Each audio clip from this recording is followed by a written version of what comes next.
market, it's pretty bleak out there. It's pretty tough. It is a struggle for most people to get hired right now. And many people have been looking for months, if not longer than, some folks are over a year that they've been looking, trying to get hired for jobs. They just cannot get through the gatekeepers. And again, the evolution of AI, the way that HR is using AI, also the way the job posts are being put out there. We're going to talk about ghost jobs. There is, at this point in time, more hurdles, blockades, locked doors, you name it, in front of applicants right now. More of that exists than at any time in history. It is absolutely crazy what people are having to do in order to get hired right now, to even get it, again, to talk to a human. It's next to impossible. And we're going to look at an article today from The Guardian where it's an individual just is giving their opinion about, hey, here's what my experience has been. And we're going to take a look at the article. Then a little bit later, we're going to take a look at a infographic that I put together using my AI, right? Because we all use AI now, to really break down what the overall job market looks like as a whole and what people are up against. All right. So again, for those that don't know, my name is Ryan Howe, right here. I am a business coach that works out of West Michigan and around the country. And I come on YouTube sharing information I share with my clients. And I hope to earn your subscription. You're like, wait a minute, what do you mean share stuff you share with my clients? Ladies and gentlemen, we talk about hiring all the time. We talk about employees all the time.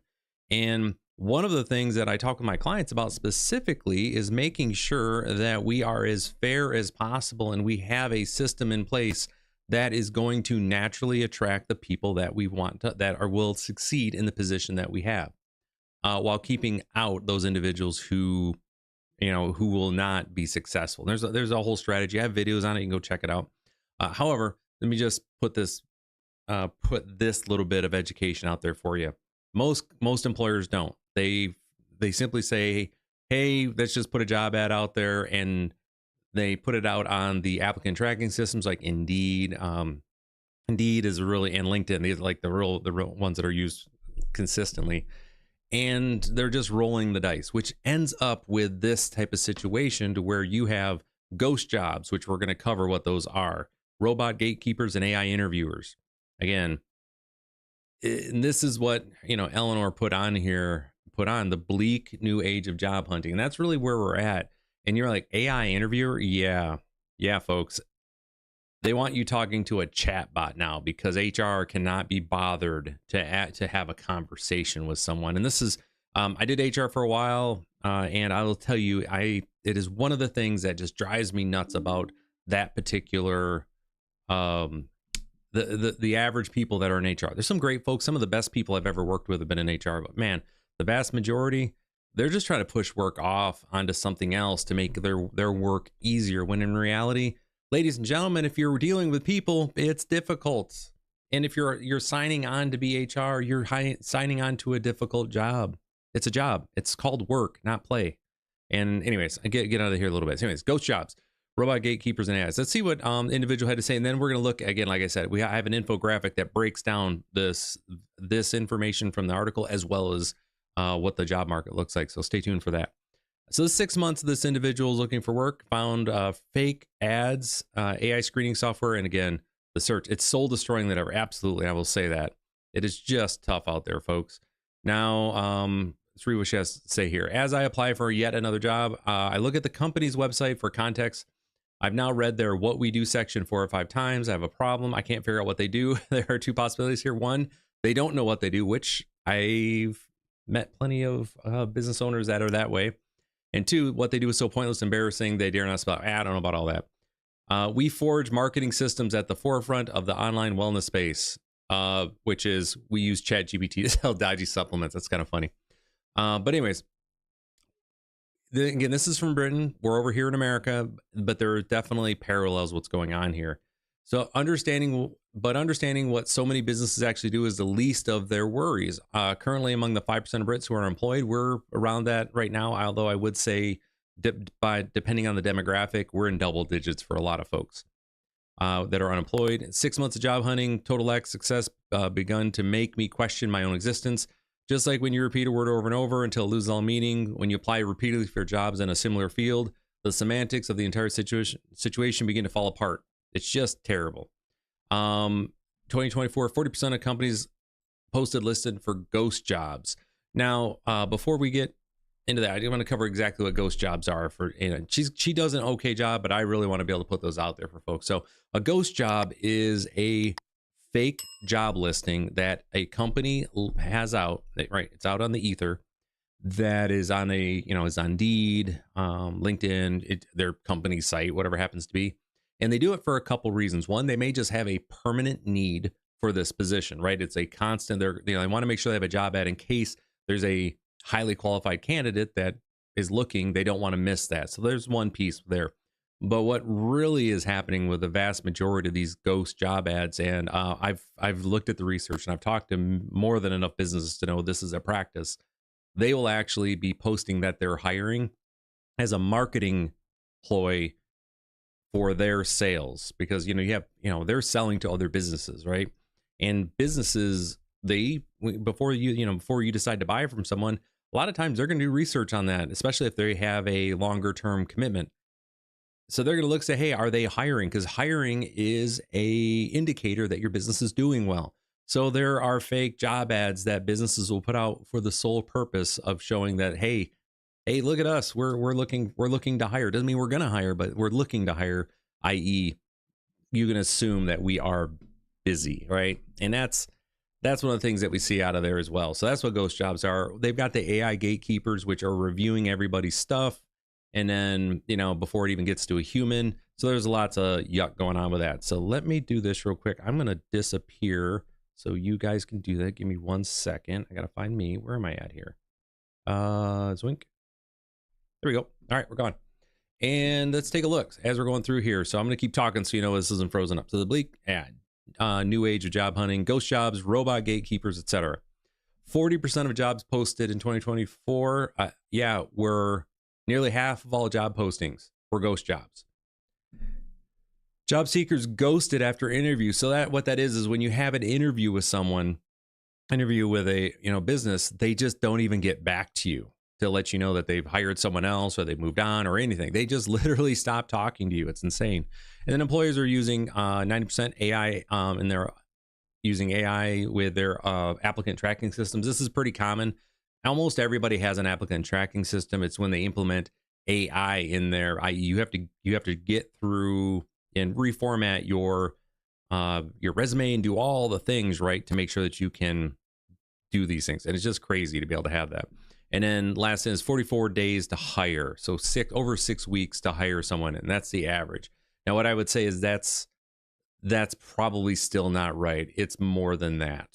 I would say we're closer to, here in America at least, I'd say we're closer to 90 to 120 days to hire, for all the same reasons, just worse.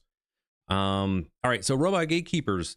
90% of employers use applicant tracking system, and 88% deploy AI screening. These algorithmic gatekeepers filter applications for human, right? And that's one of the reasons that we're having to constantly go through and adjust our, I'm going to hop back on here again so you guys can see my face here, because just that first part. Where, let's see, did I get the right one? There I am. Cool. Where they will go through and you have to update your resume, right? And have to have all of the keywords in place just to signal to the AI that you're maybe the right to even look at your stuff, to possibly get into the A stack, right? The first stack here.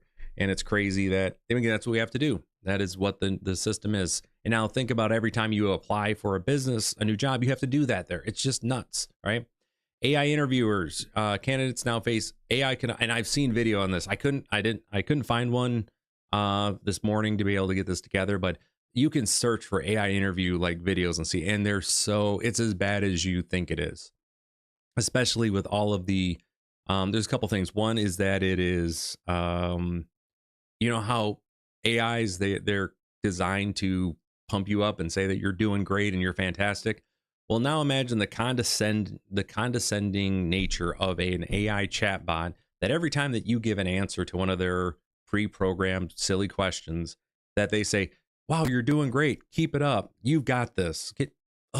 Ugh, and that's what's happening, folks. That's what these applicants are having to deal with right now. But the experience is described as dystopian, disrespectful, and dehumanizing by the 43% of Americans who said they would not be comfortable being interviewed by AI. And I would say they don't feel comfortable. And I would say nearly 100% of people who have been interviewed by an AI chatbot would say it's garbage. Like, it's just so bad. You know why? Because you're also have a video, you're being recorded so that later when the AI says, hey, then we think this guy's okay, or guy or gal, that they'll come through and now your video is going to be dissected by some HR person. Ugh, it's gross.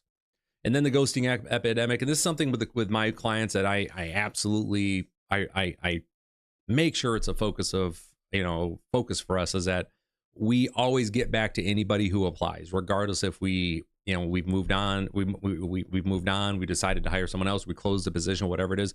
Every person who applies will get some sort of email or note, something to let them know that we've closed, to close the communication gap. It's just rude and disrespectful. Otherwise, it's a lack of professional courtesy. All the words. It's just terrible. All right.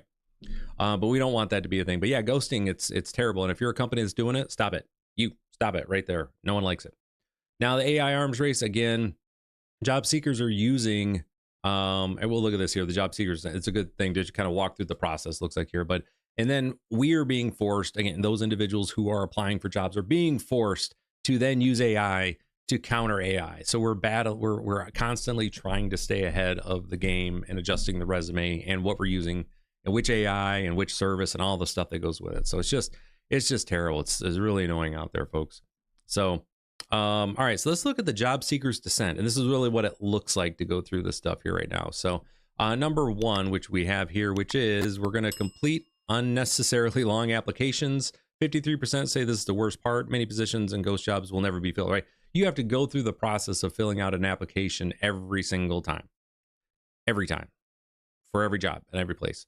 And then you have to get through the robot gatekeepers. Resume is scanned by the software. If you don't have the right keywords, you're filtered out. Human will never touch your stuff. It's just where it is. And I've talked to a couple folks in the space that have said, we always make sure that we still look at every single application. That's a load of crap. I just don't buy it, folks. They're lying. I mean, I knew I was getting lied to my face, or they were intentionally avoiding certain portions of the truth. Let's go that way. I think it'd be better. Next is going to be waiting in silence. 80% of applications receive no response. All right, and that's not fair. At the end here, we're going to talk about what has been driving a lot of this too, right? Because this isn't just been out of, this isn't random that business owners and businesses are not getting back to folks and dealing with this. And all this stuff has been put in place. There's reasons, and we're going to talk about that too. And then face the AI interview. AI interviewer, man, that would just be, yeah, no way, nope. If they told me I had to talk to a chatbot, I would be moving on immediately. I mean, obviously, if I'm desperate for work, it's going to be a thing. But yeah, I just find it to be so disrespectful. Now, the human cost, the psychological toll of modern job hunting is devastating. 72% report mental health impact. I can say when I first got out of the military 9 years ago at this, less than 10 years ago when I got out of the military, I had to apply to over, and this is, 2020, this is 2017. I applied to over 150 jobs as a veteran to get in. And it was devastating. My job was to apply for jobs. Don't get me wrong, but man, the constant slate of no's and no one getting back to me was really rough, really, really rough. And yeah, it was 5 to 6. It took me 2 months to get hired, and then, which is kind of normal. And then I moved on to my next job, and that was only a month. But again, 2 months, I was just like, this is so difficult, especially for someone like me that's been in operations and has been involved in this stuff for a while. I was like, man, I'm ready to work, but no one wanted to hire. And then 50% cite ghosting as the top frustration. Again, I've done videos on ghosting before. It's just terrible. Now, here's again how we want to break this stuff here is going to be, again, human contact. We want to have somebody to talk to. Again, that means we got to speak to someone in HR, or like I like to say is HR's there on the behest of operations. And I've always recommended that, hey, there's a way to have operations kind of help out with some of these job searches too. Find a way, be in for the small businesses that I work with. By the way, if you want to learn more about how I help businesses grow faster than ever thought possible, and I help businesses get ready to sell as an exit planner. I'm a certified exit planner through the Exit Planning Institute of America. Go to summitbusinessguys.com. Links in the description. Go check it out. Where we try to have a team concept for this. I don't recommend HR being the gatekeeper on this. We want operations involved in some way, shape, or form. And the ghosting is mandated. And I had the companies that I worked with and I worked for my HR department and for the folks who were hiring, they had to present to me that they had reached out to every single applicant and closed the loop with them. It was not acceptable to not reach out to folks and to ghost them. So that was not okay with me. What I would say is you want to make sure that that is something that you are looking at as a business owner to have that. And frankly, as a potential employee, if you find that's happening, folks aren't getting back to you, keep that in mind. Is that someplace you really want to work at, that they're not even willing to send a text or an email saying, hey, we've closed a position, right? Unless it's just going to be banning ghost jobs. I don't think we're ever going to be able to ban ghost jobs. I really don't. One, because how do you enforce it? You can put up a job. I've had businesses that I've worked with, they've put up a job ad, and then a week later, 3 days later, they've pulled the job ad down. They're like, well, hold on. So it was just they made a decision they didn't need it for whatever reason, right? So does that mean it was a ghost job? Because no, that's what I mean. So it's gonna be too hard. That being said, from a professional courtesy, a civilized society, polite society, it should be kept to a minimum, like I said, or put on there. And what we do for my recommendation on our longer term job ads are going to be out there for the clients that I work with. We put this is a permanent posting, right?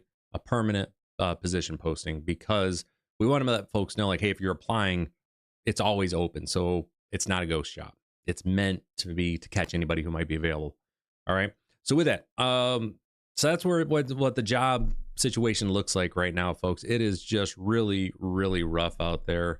Now, why is this happening? I'll tell you, this is 100% a reaction to what has happened in the unemployment, basically for unemployment benefits for the average employee. It really is. When I talk to employers, when we're looking at their overall job funnel, the job applicant funnel that they have so many people. And I need a deep breath for this one, because this is the other side of the story. They have so many people who apply, and it's usually more than 60% of people that apply for a given job are simply applying so they meet their quota for unemployment benefits. And that's the truth. That what they're dealing with is they have people who are just applying to show they're applying so they can keep their benefits going till we take an interview so they can do that. So they have been forced by the deluge. I have one client. I'm in the middle of like rural Michigan up here, Western Michigan. Had a client. One of their job ads they put out, and it was for something local, nothing too crazy. It was entry level type work. They got over 1,500 applicants for this job, and it was $18 an hour. And I'm not saying that's an unnecessary burden, boohoo for the employers. I know everything. But to be able to pay someone to go through all that and be able to sift through those things and to be able to do it in that way, it's also, we got to be realistic here. And that's part of the deal where AI is in there to be able to help filter. And this is one of the things that I coach my clients about. Is like, listen, it's okay to have a first step on there. I.e., we want to make sure that the application is filled out correctly and that they've done their resume in line with how we want them to do their resume. So using AI to filter that, I think, is appropriate, especially when in the job ads we work to say, hey, you need to fill out this application. All right, got to do applications, and your resume needs to be formatted this way. And then they use the software to validate that. And only those individuals who, again, the attention to detail piece is something we're looking at, formatted their resume in the way that we requested, make it to the next round. Everybody else is given the notice like, hey, we've decided to, thank you for applying, moved on, we're looking at other folks. And and when they ask for feedback, it's one of the things we say, hey, we asked for the resume to be forwarded a particular way. And this is the reason. It's very clear. Do you want to find out as an employer, this is what I tell my employers on this, the clients, do you want to find out that someone will not follow your direction before or after you hire them? That's it. That's really where we're at. And what that's done is it makes it really easy to, filter it down to the folks that are paying that attention to detail, that are folks that are simply just applying to apply, right? They're out in we're tossing them out. And that's one of the things that we're doing. So we can spend more time, people time, on those individuals that are, following the attention to detail. Okay. But that's what employers are up against here. So with this, does it suck out there? Yeah, it's terrible, guys. It's terrible out there. We all know it.